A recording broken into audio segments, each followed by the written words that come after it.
guys, Caroline here. Today we're talking all about teacher goal setting. I think this is such a fun topic for this time of year because 'tis the season to be teacher tired. If you're watching this the week it goes live, it's really coming right at the tail end of most of our school years. Testing season is right around the corner or is already happening in some of your classrooms.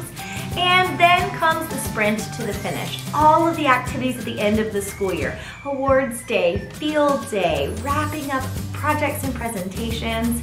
Now is, I think, the most exhausting time of year to be an educator. So today we're gonna look at some goals you can set that I promise are gonna make you smile and remind you what a great job you're doing in your classroom every day. And the reason I love a personal goal for teacher success is because everyone's success as an educator truly is different. Everyone values different things in their classroom. Everyone wants to be a different type of educator. That's the beauty in education. We're all connected by these similar things, but everybody has different goals that they're trying to reach.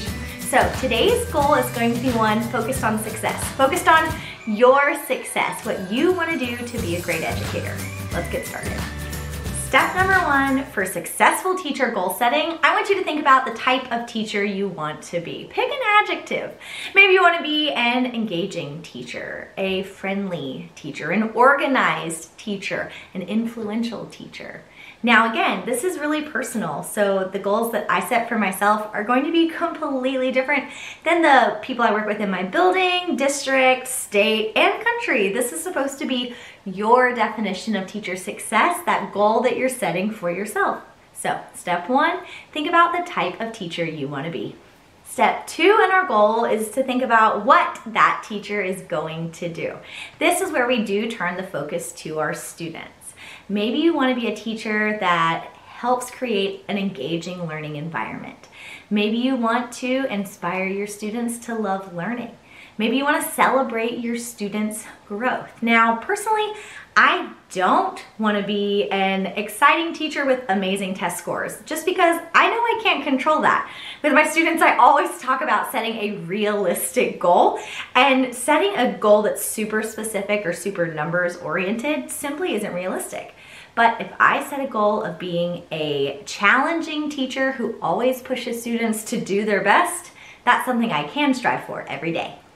Our third step in this goal setting is to think about how much time you're going to do this in. Now, if you're looking for suggestions to take back some of that sanity and really use your teacher time well, check out this playlist. I have some awesome videos there all about my planning process, how I schedule time in my week, what my planning looks like, and how I do it all so I can leave at contract time. Check it out up there. I want you to think about, in a perfect world, how many hours you are going to work in a week. Just because your contract time looks a certain way, we all know we all too often stay beyond that. Maybe you only want to stay 2 hours outside of contract hours 1 day a week. Maybe you only want to work your contract hours. Now think about all of that time. Maybe you're a weekend warrior who spends a lot of their planning time on the weekends. Really narrow down how many hours a week do you want to devote specifically to this task. That's part three. Part four might be my favorite part of this goal that we're setting together, because part four is where you say your why. Not your in-classroom why, but your out-of-classroom why. For example, when I set a goal for getting things done and being productive and feeling successful, I want to do all of these things so that I can really enjoy my time outside of the classroom with my family. Maybe you want to take time to exercise every week. Maybe you have a passion project and you would really just love to be able to spend some time knitting or crocheting or whatever it is you are passionate about. Now is the step where you get to tell that why. All of this work that we're putting into this goal, what are you going to be able to reap that benefit of? Maybe it's playing time with your kids, investing in a new hobby, or just spending some peaceful time with yourself after all the work is done. Step five is, I think, the easiest part. Once you've really spent the time deciding on all of these elements of your goal, step five is where you put it all together. This is how we like to put it together. We kind of build a mantra for ourselves, that goal, that reminder of what teacher success looks like, and it sounds a little bit like this. I will be a successful teacher when I am an engaging educator who elicits a love of learning in my students only working 45 hours a week so that I can spend more quality time with my family. Take out my answers, plug yours into those blanks. Isn't that a better definition of success than how many students scored proficient on a state test that you might never ever see the answers from, or the students who took the test again?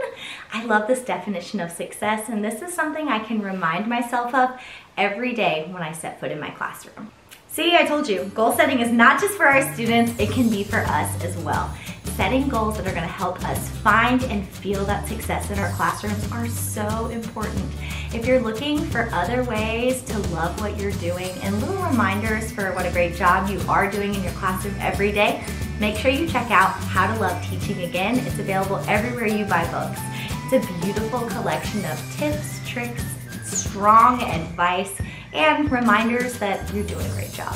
Thank you guys so much for watching. If you're feeling really brave, pop that goal that you just wrote down in the comments. I want to see what's going to help you guys feel like successful educators. If you're not already, make sure you are subscribed. We put out new content every single week here on YouTube, and we would love to have you join our community here, as well as all the other places you can connect with us. They're all linked down in my description box. And as always, don't forget, you're doing a great job! And I hope you have a not so wimpy day. Bye!